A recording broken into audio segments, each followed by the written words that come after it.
Hopefully, you've been watching our YouTube video or listening to our podcast, and you're aware that the headline rates of income tax in England are 20, 40, and 45%. But hopefully, you're also aware that there are marginal rates far in excess of that, so-called marginal rate tax traps. And today, we're going to tell you about a few of these marginal rate tax traps, and more importantly, what you can do to avoid falling into them. And this is going to be especially relevant if you are making use of tax-free childcare. Don't forget, if you like these videos, hit subscribe so that you don't miss any. Drop us a like, and if you have any questions, drop them in the comments and we'll do our best to answer them. Thanks for watching.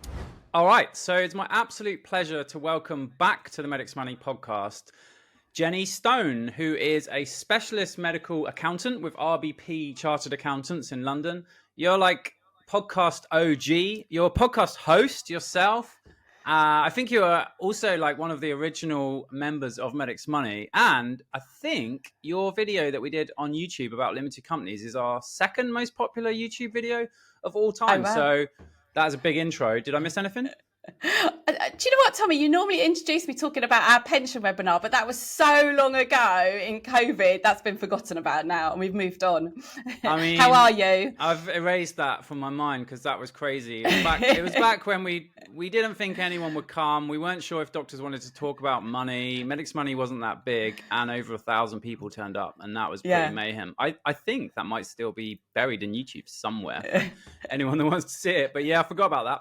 But yeah, I'm good, thanks. And you know, we talked about limited companies last time. I'm super excited to talk about something related to that today. So should we just get straight into it? Yeah, absolutely. Awesome. So we're talking about limited companies again.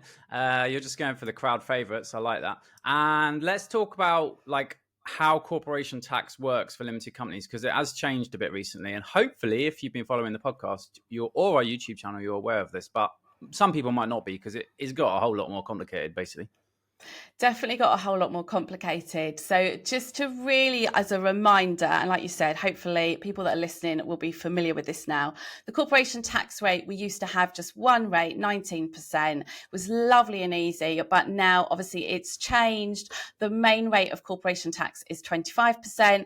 But if you've got a small company and profits up to 50% are taxed at profits up to 50,000 are taxed at 19%. And then we have this sort of bit in between, this marginal rate. So the easiest way I explain it to clients is I say profits from 50,000 to 250 are taxed at 26.5%. So they're the sort of the three kind of rates of corporation tax, although the 26.5% isn't a proper rate. It's just the effective rate for the marginal relief. Okay, so wait. So because we've done a whole podcast on this, and this marginal rate is a massive thing, because nowhere in the legislation does a tax rate of 26.5% appear. So under 50,000, 19%. Yep. 19 to 250, did you say? Yep, 250 is at 26.5%. So the easiest way, there's a whole fraction that you do that accountants will get involved with, but explaining it to clients in simple terms, if you've got company profits of, let's say, 100,000, the first 50 is at 19%, and then the next 50 is at 26.5%. Nice. That's the easiest way to explain it, rather than the complicated fraction that accountants have to worry about. If you want the complicated fraction, Ed did a YouTube video on it, but it's not one of our most popular videos. But for the geeks out there, if you want to know, you want to know. And then above 250, it goes back down to 25%. Yeah, that's exactly it. Oh, okay. I thought we could move on to talking about other issues that you are seeing at the moment with limited companies, because there's things with company cars and other things. So tell us what the problems are. So we've had a few issues. So obviously, when we've always talked about companies, people tend to leave money in, and they've got sort of pots of money in there. And then everybody went through, probably all the hospitals have got all sort of, the consultants will drive in Teslas because they bought them all through their companies. So buying an electric car through the company. So that's fine. But I think what some people are not appreciating is that actually, if you've got a company car, then you have to declare a benefit in kind, which means you have to register register with HMRC as an employer. So then you have to think about doing payroll submissions, and then you need to do P11Ds. Now, the deadline for P11Ds was the 6th of July. If you don't do all those submissions, you are going to get penalties, and penalties are £100 a month. So we've had a client who had said to us they were going to deal with all of this themselves. They've ended up with penalties because they didn't file the end of year payroll and they didn't file P11Ds. So it's just to kind of make sure that if you have gone and bought a company car, so your company is owning your car, then you need to make sure that you've registered with HMRC as an employer and you're doing your P11Ds. And then obviously that benefit in kind, you need to be telling your accountant. If your accountant's not dealing with the company and dealing with all the submissions, you need to then be telling the accountant, this is my P11D, because you then have to pay tax on that benefit. So just making sure that everybody that's gone crazy about, I can buy a car through the company, that you're also doing all the paperwork that goes with it. And that's what we always talk about. When you've got a company, there's obviously much more compliance. And the other thing to make sure that if it's a company car, so i.e. your company owns the car, is making sure that things like the car insurance, the road tax, the servicing are paid by the company, i.e. it's not a personal car, it's owned by the company. And it's trying to kind of remember that your company is a completely separate entity to you.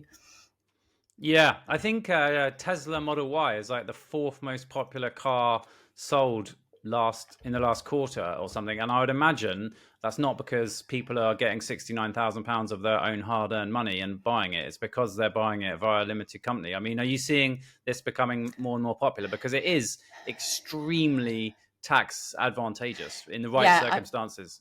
Absolutely. I mean, we always used to say never put a car through a company, because the benefit in kind was like 35% of the market value. And then, of course, with the electric cars, I mean, obviously it was 0% to begin with, then it was 1% and 2%. So it's been... Yeah, absolutely. It has been beneficial where those companies who are sitting on cash and are kind of like, well, I don't want to draw it out because I don't want to pay the dividend tax. What am I going to do with this money? And they're setting up and sort of going, right, well, I can buy a car. So we've definitely had a lot more of our clients with companies buy cars. Yeah, the electric cars, and I have to stress it's an electric car that's the benefit, not. And that's because of the lower benefit in kind rates on electric cars, which are significantly lower than historical, petrol or diesel cars, basically, right? Absolutely. Yep. We've got a whole YouTube video on that. So, yeah. The other thing I would say as well is, just take advice if you are thinking about doing this, because it's not right for everyone, although it is very tax advantageous in the right circumstances. And watch out for things like insurance costs and stuff, because some of the electric cars are really, really expensive to insure, significantly more so than like a petrol car for some reason. So something else to watch out for. Okay, like we're going on a bit of a negative slant here on limited companies, but in the right circumstances, they can make a lot of sense. So in one word, this is an easy question. Are limited companies still worth it? I can't do that in one word. That's impossible. I don't know whether it's a no or a yes. It depends. It depends. I mean, that's what you always say. Come on, then. I mean, let's just get into the it depends. Put some meat on the bones of that. So what I would say, and I think I think everybody says this, is if you need to take all of that money out of the company, i.e. you need all of that money, then setting up a company is really not going to be worth it. Where it is beneficial and where you save taxes, where you can leave your money in the company. So I've got clients that are, and I know we talk about marginal rates, but obviously we've been talking about corporation tax. Now let's just very quickly talk about income tax. Is if your taxable income is over 100,000, then you start to lose your personal allowance. And between 100 and 125,000, there is an effective rate of tax of 60%. So again, not a tax rate, but it's because you're losing your tax-free personal allowance and paying then 40%. So I've got clients where they may have hospital job and then they're doing private work, but that private work is tipping them over the 100,000. So if they don't need to take all of that money, then yes, setting up a company, putting that money in the company, paying corporation tax, and obviously you would need to again look at it. Is it still worth it? Then obviously it can save you money. And I would say where you leave the money in the company is where you will save tax. So definitely to do with where you're falling into the 60%. And also bear in mind that the 45% tax bracket has now come down. So it used to be when you were earning over 150,000, it's 45%. That's now come down to, so for 23-24, if your taxable income's over 125,000, the 45% tax bracket kicks in. So some of these higher tax brackets are kicking in earlier than they were. And I think the other thing that some of my clients have also talked to me about is this whole free childcare. Now, I mean, Tommy, my son's at school, so this is passed me by, but basically if your taxable income is over 100,000, you start to lose your free childcare. So my understanding is you get 30 hours free childcare and that drops down to 15 hours. So of course it's not just looking at, okay, I'm paying, if once I'm over 100,000, I'm paying tax at 60%. But also if you've got young children, you're getting free childcare, that's going to impact on that as well. So that's why some people, it's sort of, whenever we look at companies, we look at it very straightforward. Okay, what is the tax you pay as an individual? What would it be if you paid a company? We kind of then compare it to increased accountancy costs and then say, this is what you would save. But actually, if the childcare is an issue, you kind of then probably want to take into account, well, actually, if I'm losing some of my free childcare, what are my childcare costs going to be as well? So that's another kind of, so I think there are, as when I say it depends, it's all about your circumstances, whether it's worth it. And what I always say to people is just take advice before you do it. We've had people come to us who've set companies up, got themselves into a mess. So always just take advice. Yeah, so like the 60% marginal rate is bad enough, but if you are entitled to that free childcare as well, that 60% marginal rate, I've seen some graphs from, I think it's the Resolution Foundation, who do a lot of work on taxes that make no sense, basically. And the marginal rate, if you lose your tax-free childcare as well, basically means it's really not worth getting stuck in that tax trap between 100 and 125,140. Is that right? So have a close look at this if that applies to you, because the marginal rate on that extra pound that you earn, which is going to be doing, let's face it, most likely really, really difficult, really challenging overtime, waiting list initiatives or other overtime in a system that's already overstretched. You just got to ask yourself, is it worth it? And if you've done the numbers and you know what your take home, not your headline rate of pay, your take home pay after tax and losing your tax-free childcare, if that's relevant. If you're happy with that number, then crack on, go to work. But if you don't know that number, I suggest you calculate it. And we have an article, I think if you just Google marginal tax rates for doctors, Ed's wrote a pretty technical article, but it basically boils down to that if every pound you earn, you might only take home 17p, which ain't great. No, absolutely. And then when you take off the pension as well, the pension contributions you're paying as well. So we're just talking about tax. Then you add on all the rest of it. I know it's Yeah. So not telling you what to do, and really appreciate all the colleagues out there working hard in NHS, but just make sure that it makes sense numerically, because there is this horrible tax trap around that area. Okay, cool. Anything else that we should talk about? I mean, there is this tax planning opportunity now with the change to annual allowance, which might mean that contributing extra money to a pension could make sense. And this window is going to shut pretty soon, really. So should we go down that rabbit hole this late in the pod? we can, we love talking about pensions, don't we? So, and I'm not, by the way, I'm not an IFA, I'm an accountant, but I seem to spend a lot of time with clients talking about pensions, but always telling them to make sure they get advice before they make decisions. But so obviously we're all probably well aware the changes, the annual allowance went up to 60,000. The lifetime limit is scrapped for the moment. So obviously tax rules change. And also what some people are not fully aware of is that the inflation disconnect issue, when we're kind of calculating what the growth is in your NHS pension, has been fixed as well. So this is now starting to give people opportunity to think about, I can remember the old days of when I worked in tax for a while, that people would go, well, Jenny, I've put this into my pension. How much can I put into a private pension? And then we'd kind of work out and say, well, this is what you can do. Obviously, with all the annual allowance and the lifetime limit, people have not thought about private pensions. But what we're starting to see is people now starting to go, well, actually, Jenny, I've put it into my NHS pension, but I would like to put into a private pension as well. Because again, you will get tax relief. It can help with the whole bringing your 100,000 down for childcare. So some people are now starting to look at that. Now, the annual allowance went up from 40 to 60,000. So what I would say is, for all of you, if you are paying into the NHS pension scheme, is when you look at that 60 and how much you can then put into a private pension, what you're physically paying in contributions into the NHS pension scheme is not the same as what is your growth for annual allowance purposes. So I had, quite a number of years ago, I had an IFA. He wasn't a medical specialist, and he was advising one of my clients, and he said, okay, he's paid 20,000, let's say, into the pension. He wants to put another 20,000 into a private pension. So I'm going to advise him to do it. And I was like, no, you don't go by contributions. You ignore what you're physically paying as a contribution, and you have to work out this deemed growth.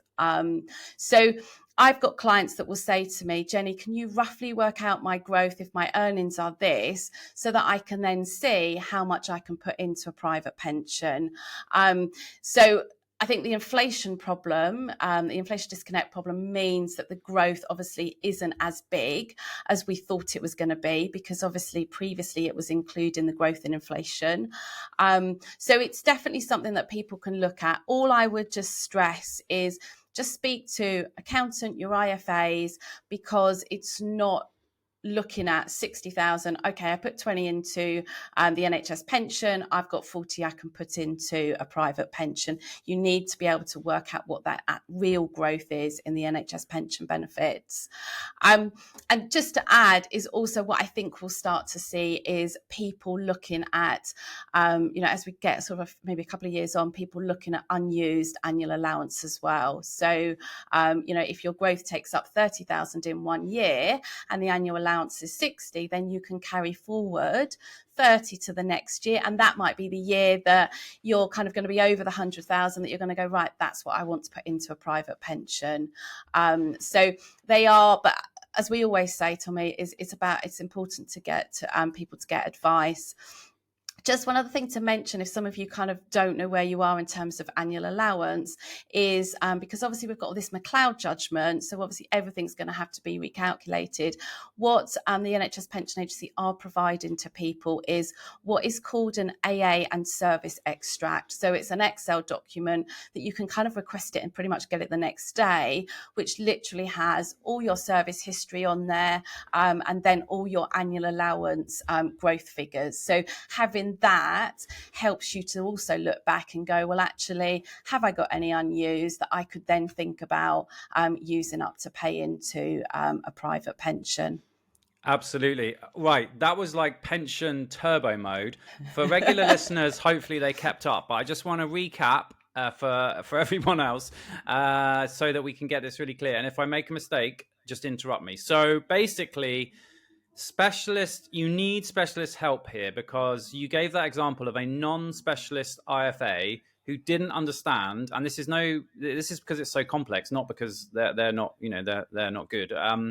That you got the annual allowance, that's the total amount that you can have your pension each year. It was 40,000, now it's 60,000. Now, in a normal pension that most IFAs are used to, it is simply, so a DC pension, a defined contribution, is simply to work out the annual allowance. You just look at how much you put in your contributions, and that is the amount. If that amount is under 60,000, happy days. But in an NHS pension or a DB pension, it is the growth, not the contributions. And we see non-specialist advisors make this mistake all the time. It's why we set up Medix Money and only have the very best specialist medical advisors on Medix Money. So that is absolutely, that can be a massive error if you get that wrong and your financial advisor or accountant's not on it. Have I got that right? Yep, absolutely. Okay, and then because the annual allowance problem has, and it's not gone away, by the way, it's just eased, it may allow you some tax planning opportunities in future, because if you haven't used all your allowance, you can carry that forward. And then if you go over 100,000 and you're about to lose your tax-free childcare and take home 17 pence for every pound you earn, and you're not really happy with that, one thing you could, not advice, look at doing is contributing to a private pension. And that hasn't really been possible in the past because of the annual allowance. But now with the new allowances, it may take advice, be possible. Is that right? And hopefully that's helped to sort of clarify it for non-regular or new listeners that are still getting up to speed. Yep, that's absolutely right. And obviously just bear in mind, real high earners, that the taper annual allowance still applies. So that 60,000 does get tapered down. Yeah, 100%. So just remind me of the taper numbers. Oh, do you know what? I was thinking in my head, what are the taper numbers? Like, wait, Tommy, you're going to have to edit this. It's 2, because it's changed. Hold on. So hang on, I'm really sorry, because I should know this off the top of my head. Edit. And it's 200, isn't it? And then up to 320. It's 200 and up to 320. Yeah. Okay, I'll ask you. Let's start. I'll ask you a question. And are you ready? Yeah. Okay, and for those that are like pension geeks, just remind us how the taper works and what the numbers involved are. Yeah, so the taper kicks in if taxable income is over 200. Tommy, it's 240. Oh, sorry. No, it's 200. Oh, no, hang on. Don't listen to me. I'm probably not right. No, do you know what? Why have I not got this? It's 200 and adjusted income. Tommy, can you just pause? I'm sorry, because I That's don't. All right. Should we just bend this question and wrap it up? Yeah, if you want to do that. No, hold on. I'm reasonably sure it's 200. Is it 200? And it's got up to two. No. You're right. It is 200. I'm doubting myself. It's 260. Adjusted income is 260. Sorry, I've got 240 here, and I thought, no, it's not 40. It's 260. Should we do it? No, the 320 is if when you lose it completely. Yes. Okay, that's when it goes, and that's what tapers down to 10 now, not 4. Tapers down to 10, not 4. Oh my god, are we going to do this or just wrap it up? That's up to you. I don't want to. Then don't do it. Should we do it? Yeah, do it. I've got it. Okay, let's just end, or for the pension geeks out there and high earners, just remind us how the taper works, because it's changed so much over the years that I get confused about it. Yeah, and it is really now only the high earners. So it kicks in once your taxable income is over 200,000. So what slightly complicated is you look at threshold income, which is taxable income over 200,000, and then adjusted income. So this is taxable income plus your growth. If that is over 260, then the 60,000 gets tapered down. So it gets tapered down to a maximum of 10,000. So that's really only impacting on high earners, but it used to be the taper went down to 4,000. That change has gone, it has increased to 10,000. So but it's really only affecting your absolute high earners. All right, I think I get that. Jenny, that was awesome. Where can people listen to your podcast? So we do our podcast, which is Accountancy on Prescription. So that's available at all your normal platforms, and we release it fortnightly. So yes, clients have been really enjoying the podcast. So yeah, definitely check that out. Accountancy on Prescription and rbp.co.uk. That's it. Yep. Awesome. Thanks so much, Jenny. That was brilliant.